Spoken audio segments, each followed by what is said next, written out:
Hi, I'm Dr. Amay Parekh from the Thinking Palette, and today I'm going to be covering some basic watercolor techniques. So, are you excited? We begin our video with the first technique today, which is the wet on wet technique. For the wet on wet technique, it's as the name suggests, basically we need to wet the paper. I'm using two colors. I'm using blues and violets. I just have some color in the brush, no problem. Just wetting this quickly, sufficiently. There should be water on the paper. While this is still wet, I take color from the tube, which I'm taking blue. I mix it with water so that it's sufficiently dilute.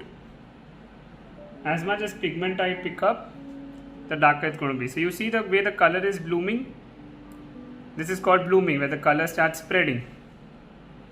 And by just letting the color flow everywhere while it is in the wet area, that gives us the first technique called the wet on wet technique. Okay, so while your paper is wet, the color is wet, and we have just spread it across. That gives us the first one. Now we move to the second one, which is the wet on dry technique.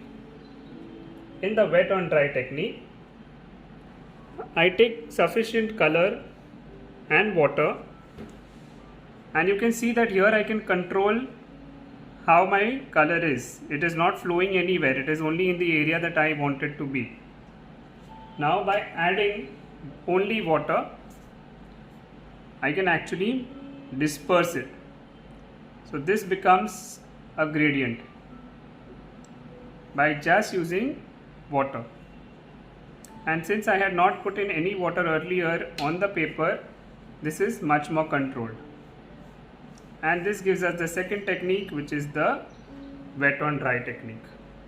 Now let's do a gradation of two colors.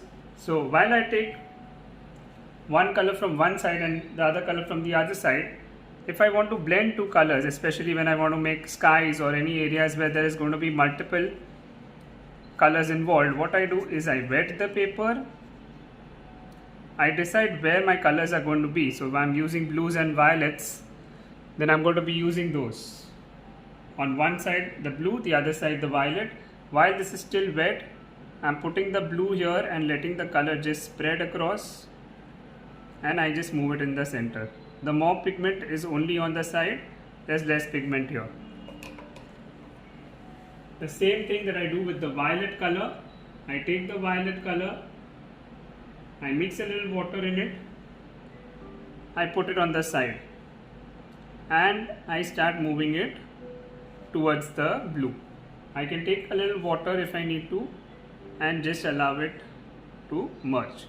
So what I get is something called as a gradient of two colors. As this dries, the colors will start merging inside, and you can get a much more uniform blend between the two colors. And the last technique, which is the most commonly used technique for textures or leaves or dry surfaces, is we dip the brush without any water into the paint, and we start giving this kind of strokes. So you see these strokes, they look beautiful when you have to develop certain textures.